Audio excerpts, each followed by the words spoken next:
sejahtera bagi para pendengar dan penonton Ngopas dimanapun Anda berada. Nama saya Pendeta Kian Polik dari Sydney, Australia. Selamat datang di channel Ngopas, Ngobrol Pastor, di mana kita akan membicarakan secara santai topik-topik yang berhubungan dengan pelayanan dan kehidupan para pastor, para hamba Tuhan maupun aktivis gereja, aktivis Kristiani, baik itu di dalam konteks gereja maupun di dalam konteks organisasi Kristen. Nah, sebelum kita melanjutkan, jangan lupa untuk subscribe channel ini dan nyalakan loncengnya di YouTube, supaya apabila ada video-video yang kami upload, Anda bisa langsung dapat mengetahuinya. Dan jangan lewatkan kesempatan untuk bertanya di fitur pertanyaan yang ada di bawah video Anda di YouTube.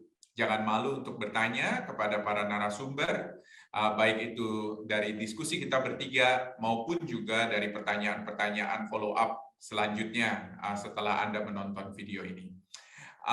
Kita akan bicara pada hari ini mengenai suka duka sebagai rohaniawan perempuan.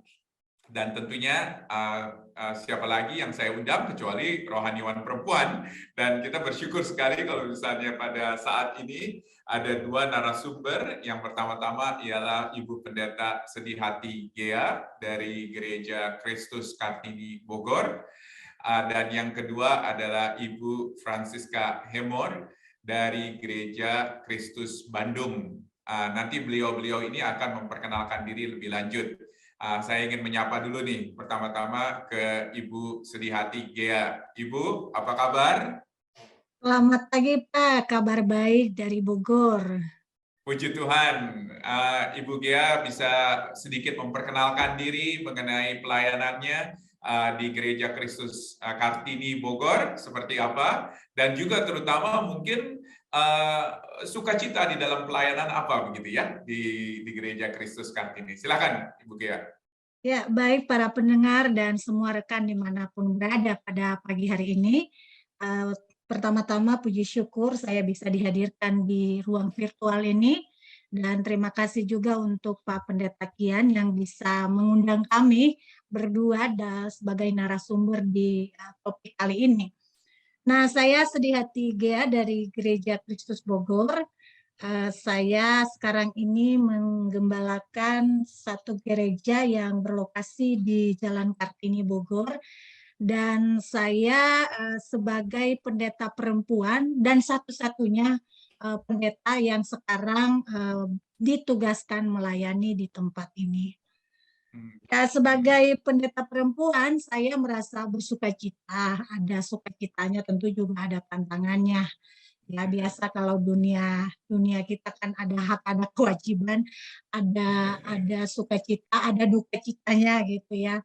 Tapi di balik semua itu saya merasakan ada keistimewaan sukacita di dalam jalur ini, panggilan ini, karena pertama bahwa ini saya dipanggil bukan oleh manusia.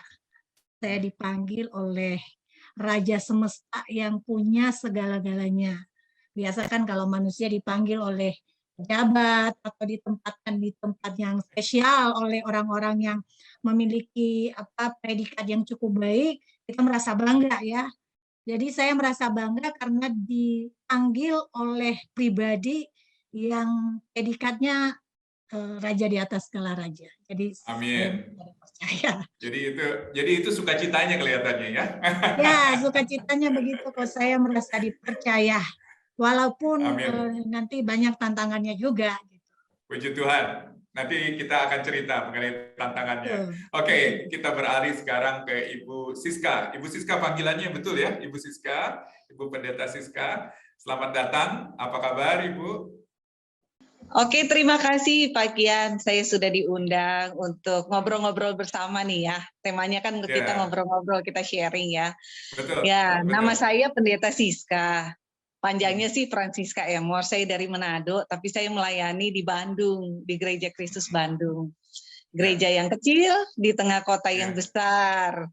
Tapi bersyukur kepada Tuhan ya, sebagai rohaniawan wanita, sebagai rohaniawan perempuan, kita boleh dihadirkan Tuhan untuk melayani Tuhan di gerejanya. Bersyukur kepada Tuhan. Pagi hari ini saya dengan Ibu Sedihati Ghea itu sama ya Pak ya. Kita rohaniawan perempuan, pendeta, Tapi suami Ya. kita orang awam. Kan ada kan pendeta perempuan suaminya rohaniwan.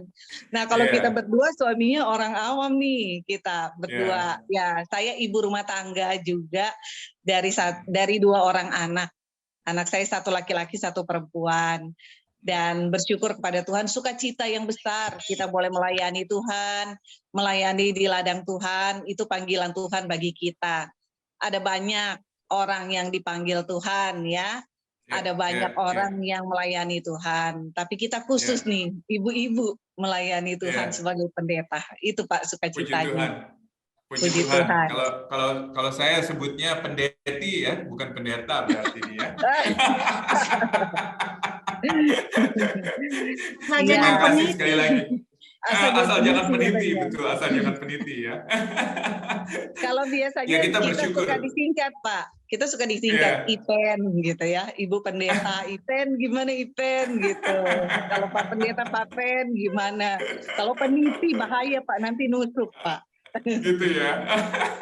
Ya. Wah, bersyukur sekali. Terima kasih untuk keterbukaannya. Saya sudah merasakan nih keterbukaannya nih, belum apa-apa nih. Terima kasih sekali lagi. Dan tentunya kita akan bicara bukan hanya hal-hal yang sukacita aja ya, jadinya ya. Tetapi ibu-ibu juga boleh menambah lagi sukacita apa sebagai seorang rohaniwan perempuan. Tetapi nanti kita akan bicara mengenai tantangannya. Nah, mungkin kembali ke Ibu Sedih Hati terlebih dahulu. Ibu, ada sukacita yang lain sebagai pelayan rohaniwan perempuan, begitu kurang lebih? Apakah ada sukacita lain? Silakan, Ibu Kia. Ya pasti ada kok. Secara spesifiknya kan kalau yang tadi saya ungkapkan sukacita itu sukacita pada umumnya ya, para hamba Tuhan dipanggil oleh pribadi yang istimewa. Tapi sebagai perempuan saya merasakan sukacita yang lain karena pada umumnya kalau diperhatikan misalnya dari Sinode Gereja Kristus saja itu banyakkan para pendeta yang laki-laki.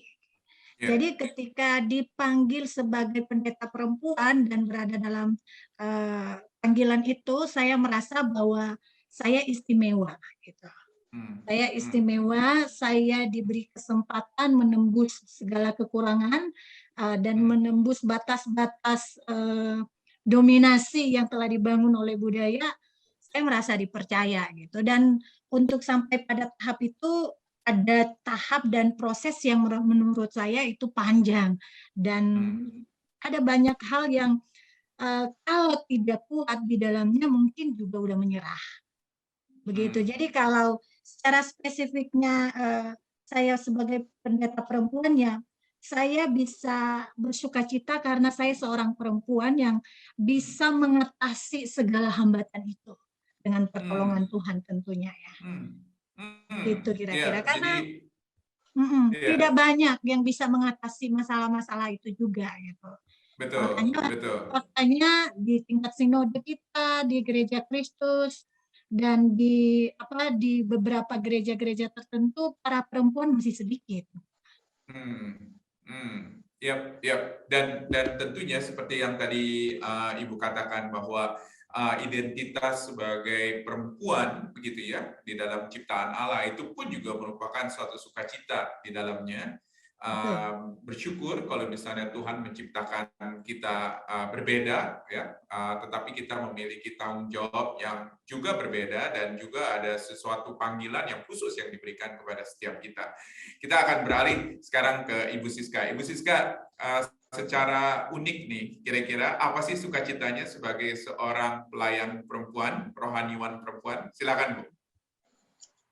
Ya, bersyukur sekali ya. Karena di zaman saya ini, peranan perempuan sebagai seorang pendeta itu sudah sangat diterima. Kalau zaman dulu kan Pak, orang masih memandang status, memandang gender ya, kalau tentang seorang pendeta. Bahkan saya juga pernah mendengar, oh perempuan kok jadi pendeta, gitu kan. Pendeta itu biasanya laki-laki gitu. Karena laki-laki yang harus memimpin, bukan perempuan gitu ya. Saya juga pernah menghadapi benturan-benturan ketika melayani sebagai seorang perempuan. Tapi saya bersukacita saat ini pendeta perempuan itu sudah sangat diterima, terutama di gereja kami ya, gereja yang berlatar belakang Tionghoa gitu ya. Nah, kalau kita lihat sekarang pentabisan pendeta perempuan itu sudah lebih banyak. Waktu saya bergabung di Gereja Kristus bisa hitung dengan setengah tangan Pak pendeta perempuan. Tapi kalau sekarang ini kita sekarang banyak pentabisan justru pendeta-pendeta perempuan. Ya sebagai pendeta perempuan saya bersuka cita karena apa? Karena kita perempuan itu dikatakan kan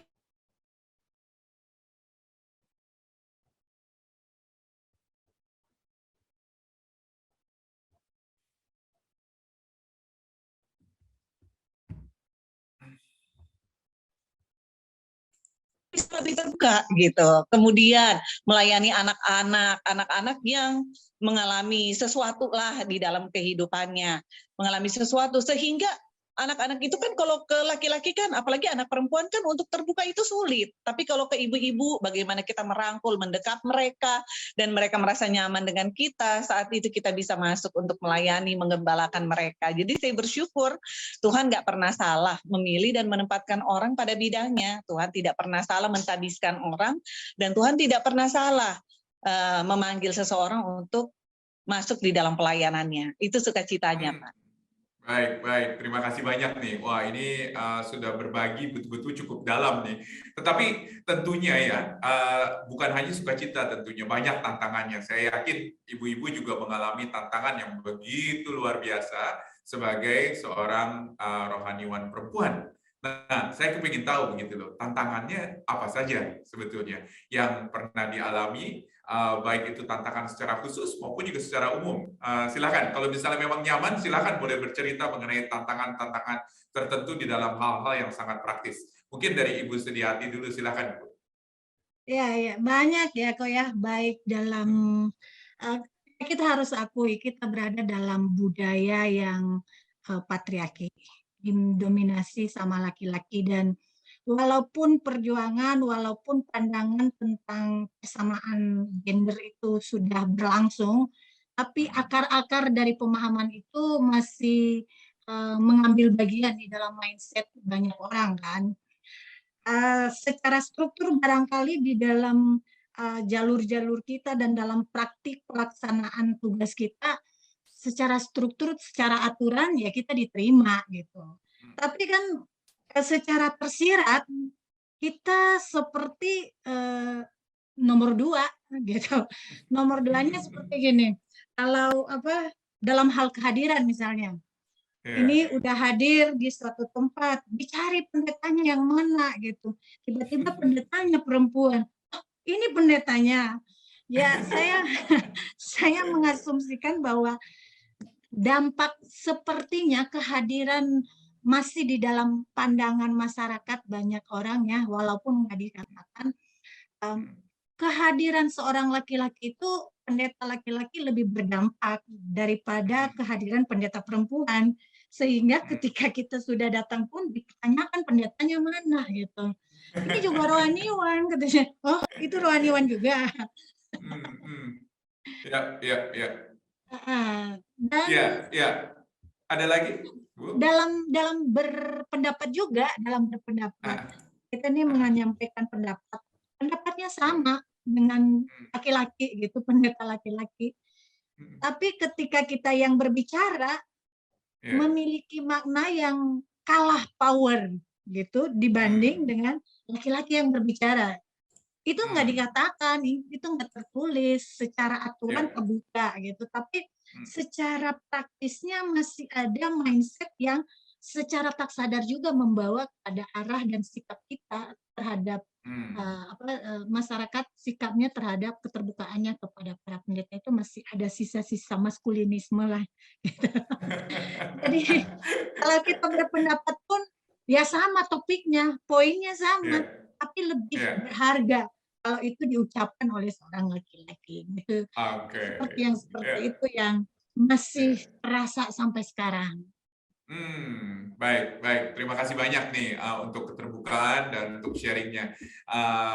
Nah, sekarang kita akan ke Ibu Siska. Ke Ibu Siska, kira-kira tantangannya seperti apa nih yang Ibu alami? Silakan, Bu.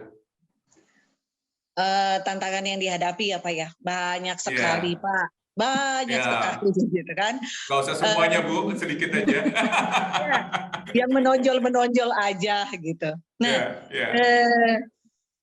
ketika saya masih muda gitu ya. Hmm. Sekarang saya bilang saya udah tua Pak ya. Udah bentar lagi saya 50 tahun gitu. Waktu saya masih muda gitu. Saya masih jadi rohaniwan lah ya, belum ditabiskan jadi pendeta ya. Kita mulai dari situ dulu. Itu tantangan berat. Saya ketika melayani kan saya masih single waktu itu. Jadi ya kita tuh kalau memilih pasangan itu kan harus benar-benar gitu ya, selektif gitu. Selektif dalam pengertian bukan pilih-pilih, bukan. Karena kita kan menjalankan proyek Allah gitu kan. Kita nggak bisa sembarangan. Dan puji Tuhan, Tuhan memberikan kepada saya pasangan hidup walaupun dikatakan seorang awam, bukan sama-sama rohaniwan yang berlatar belakang teologi ya. Tapi suami saya itu benar-benar mendukung pelayanan saya, bahkan saya katakan hatinya lebih dari seorang pendeta gitu kan. Karena apa? Karena ketika kita lemah atau ketika kita punya masalah, ya suami yang jadi penopang kita, dia yang akan terus mendorong kita. Coba kalau kita dapat suami yang tidak punya hati pelayanan, bagaimana kita ini pendeta perempuan mau pelayanan gitu kan. Nah, yang kedua adalah tantangannya adalah ketika kita melayani, ini saya masih muda nih Pak ya, ketika kita melayani dan kita berada di tengah-tengah kaum pria. Bayangkan pernah ya, saya bisa hadir dalam satu pertemuan yang pria semua, saya wanita sendiri. Ya otomatis dong saya dicemburui istrinya Pak. Karena apa? Karena urusan pelayanan kan suaminya telepon saya gitu kan. Ya suaminya punya jabatan di gereja saya, rohaniwan di gereja, otomatis dong kita intens gitu kan dalam kita komunikasi gitu kan. Ya otomatis pernah saya, ini kita curhat aja ya apa adanya. Pernah saya dipanggil seorang istri gitu ya, dikata-katain gitu seperti itu gitu ya. Saya sampai minta maaf Bu. Saya akhirnya ngobrol dengan suami saya bilang begini, ya udah mulai sekarang kalau ada perlu apa-apa dengan suami orang, telepon istrinya dulu.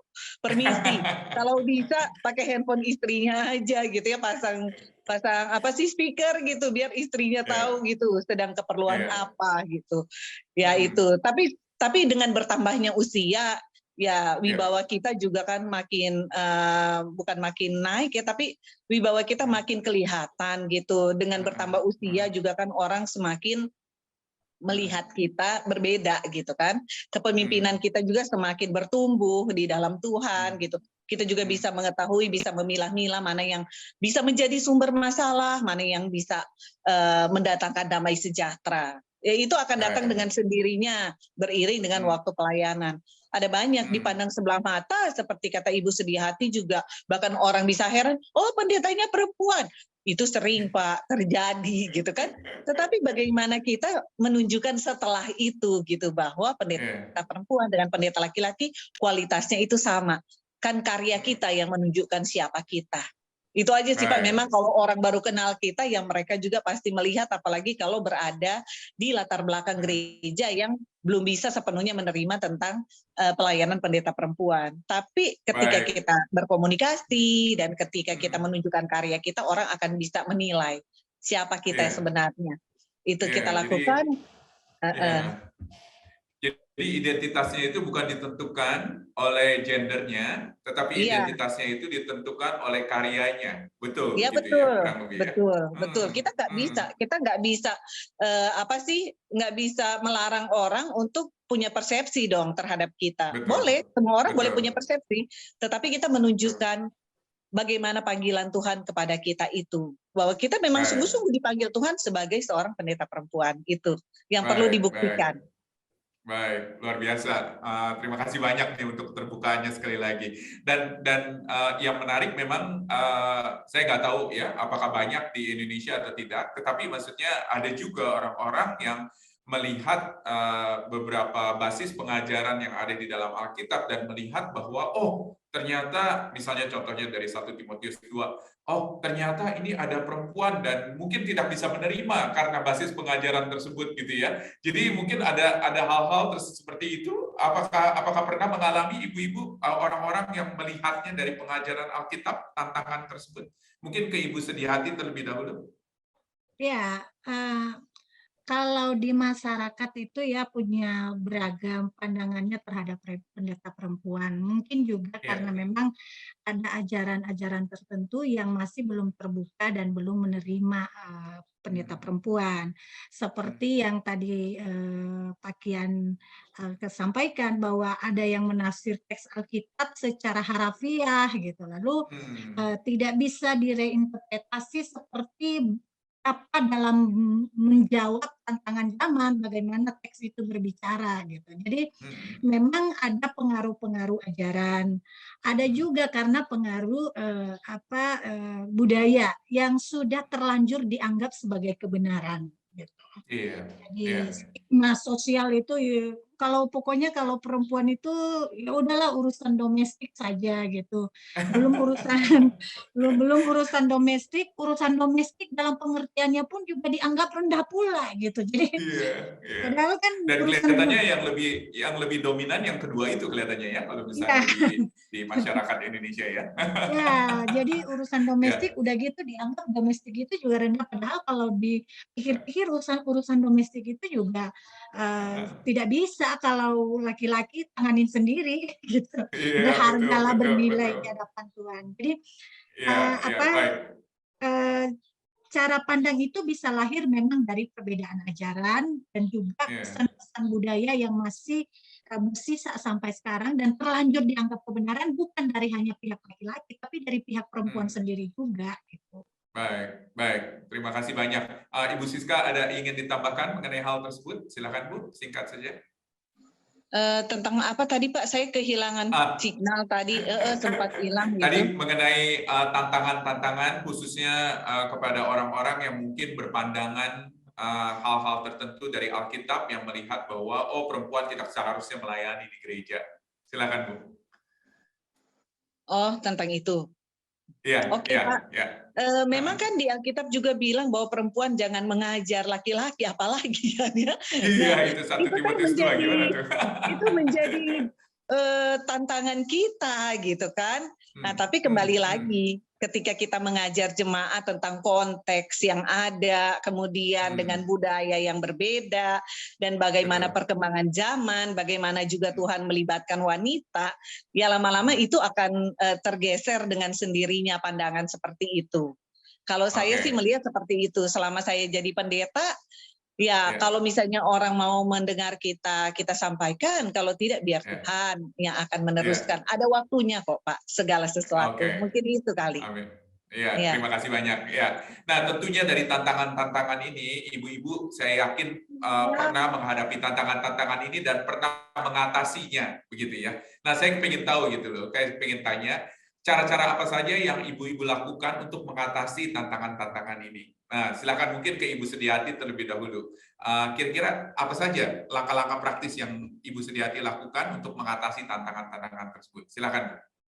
Ya, memperkuat jati diri sendiri, memaknai jati diri sendiri dulu ya. Saya pikir bahwa saya tidak saya mendapat harga diri dalam kerangka Allah menciptakan saya dan memanggil saya, bukan dari pandangan orang gitu. Jadi ya pada dasarnya kan di kitab Kejadian Allah menciptakan laki-laki dan perempuan segambar dan serupa dengan Dia gitu. Jadi baik laki-laki maupun perempuan memiliki kesetaraan yang sama di hadapan Tuhan walaupun perannya berbeda gitu. Jadi saya berpikir bahwa sesama penyandang gambar Allah ya kita sama gitu. Jadi itu yang membuat self confidence-nya saya, ya saya berharga di mata Tuhan. Saya meyakini bahwa saya dipakai Tuhan, itu yang pertama. Kalau dari self confidence kita terombang-ambing ya bisa juga dibawa oleh arus pandangan masyarakat, arus pandangan yang masih belum bergerak maju gitu. Yang kedua, tantangan praktisnya sih saya sering mengedukasi jemaat-jemaat perempuan juga gitu. Bahwa ada hal-hal yang perlu dikritisi dari pandangan-pandangan yang selama ini secara eksplisitnya mungkin ya saya mencoba mencari topik-topik yang membicarakan tokoh-tokoh perempuan di dalam Alkitab. Bahwa mereka bisa gitu. Esther, Naomi,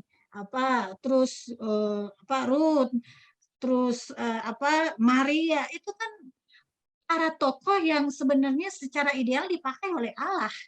Dan kita pun memiliki kesempatan yang sama dengan mereka. Kenapa sekarang seolah tertutup dan penerimaan kepada perempuan menjadi tertutup? Itu hanya pesan budaya aja, gitu yang perlu dikritisi menurut saya. Jadi selain memang saya harus punya rasa self confidence, saya juga harus mengedukasi yang lain bahwa mereka berharga di hadapan Tuhan.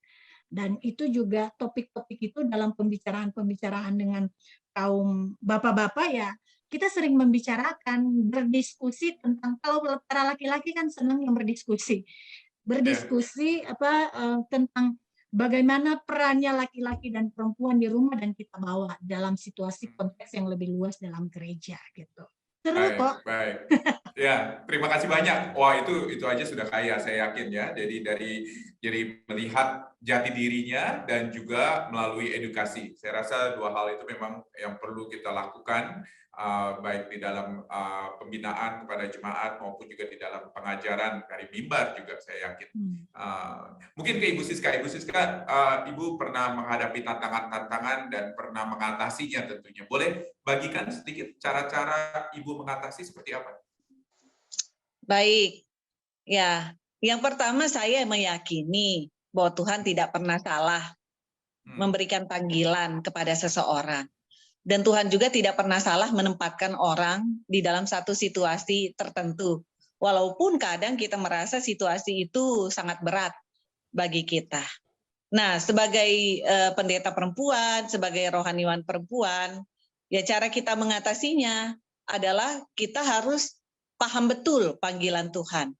Kalau kita paham betul panggilan Tuhan, kita akan paham ketika kita menghadapi tantangan-tantangan yang ada. Karena kita yakin kan tantangan itu bukan untuk menjatuhkan kita, tetapi tantangan itu akan membuat kita tuh semakin belajar dan semakin bertumbuh di dalam Tuhan. Itu dulu yang saya pikir saya harus pahami. Kemudian ketika kita melakukan apapun kan kita harus berdoa dulu. Nah, kita melakukan apa yang kita doakan.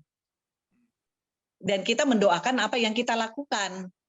Selebihnya daripada itu iblis pasti akan mengambil bagian. Itu yang saya pahami. Karena itu kalau saya sudah melakukan semuanya itu dan ketika tantangan itu tetap datang, ya saya harus bertanya Tuhan mau apa melalui tantangan ini. Nah, kalau kita pahami bahwa Tuhan mau sesuatu melalui tantangan ini, Tuhan pasti akan memberikan jalan keluar dan saya yakin bahwa karunia Tuhan itu pasti akan cukup bagi kita untuk menghadapi tantangan itu seberat apapun tantangan yang kita hadapi. Kalau kita rinci satu-satu, ada banyak sekali tantangan yang kami hadapi, Pak, di dalam pelayanan, khususnya sebagai seorang perempuan. Nah, kalau kita tidak punya landasan yang kuat tentang hal-hal tadi, kita akan sulit menghadapi, bahkan mungkin kita menyesali kenapa saya perempuan dipanggil oleh Tuhan untuk melayani seperti ini dengan mayoritas kaum pria gitu, khususnya di kemajelisan, di dalam pelayanan-pelayanan yang ada. Terus terang, saya sering kali berangkat pelayanan itu di dalam mobil itu saya sendiri perempuan, Pak.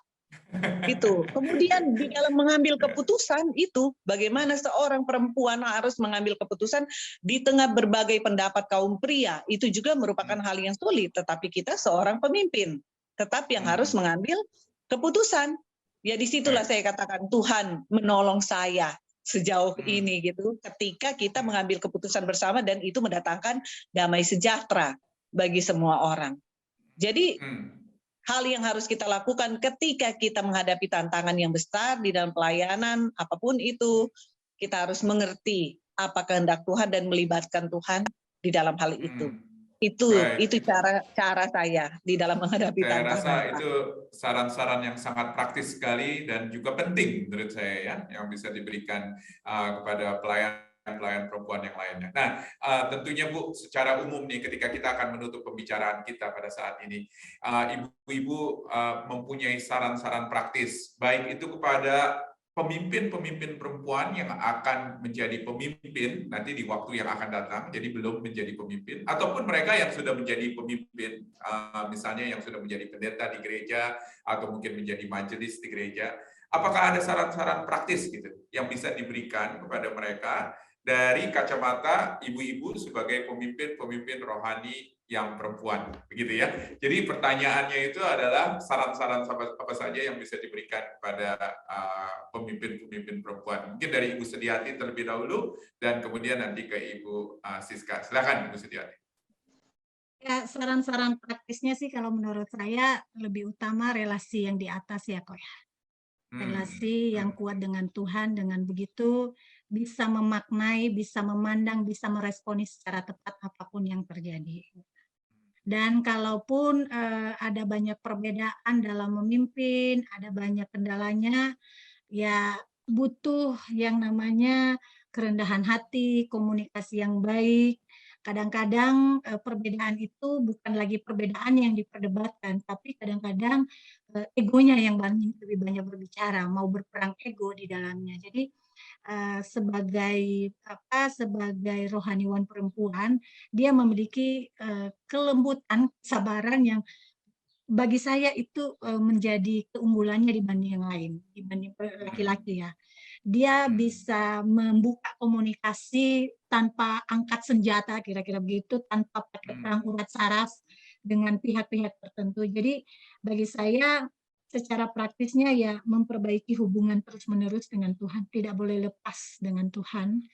Dan yang kedua ya bersedia untuk membangun komunikasi serendah apapun posisinya dilihat oleh pandangan dunia, kita harus menjalaninya, kita harus membangun, nggak boleh putus.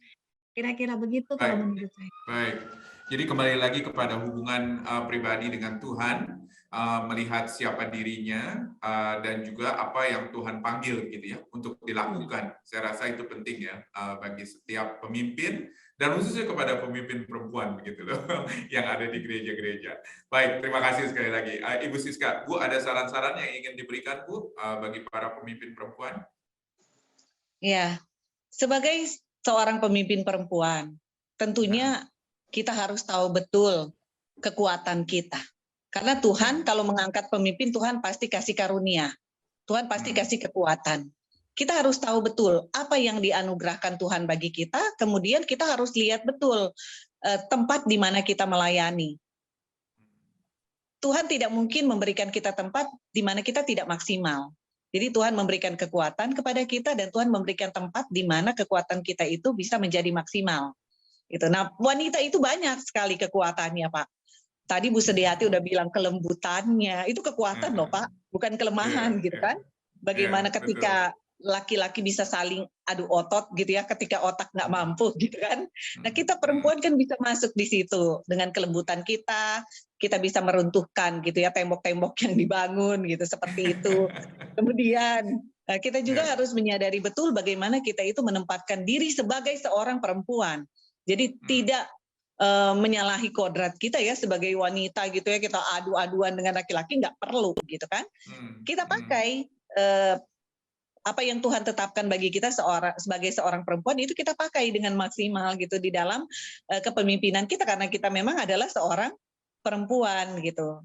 Dan kelembutan kita tentunya tidak bisa maksudnya kelembutan kita itu dipakai Tuhan untuk bisa mengalahkan kekakuan ataupun mengalahkan keakuan gitu yang ada gitu.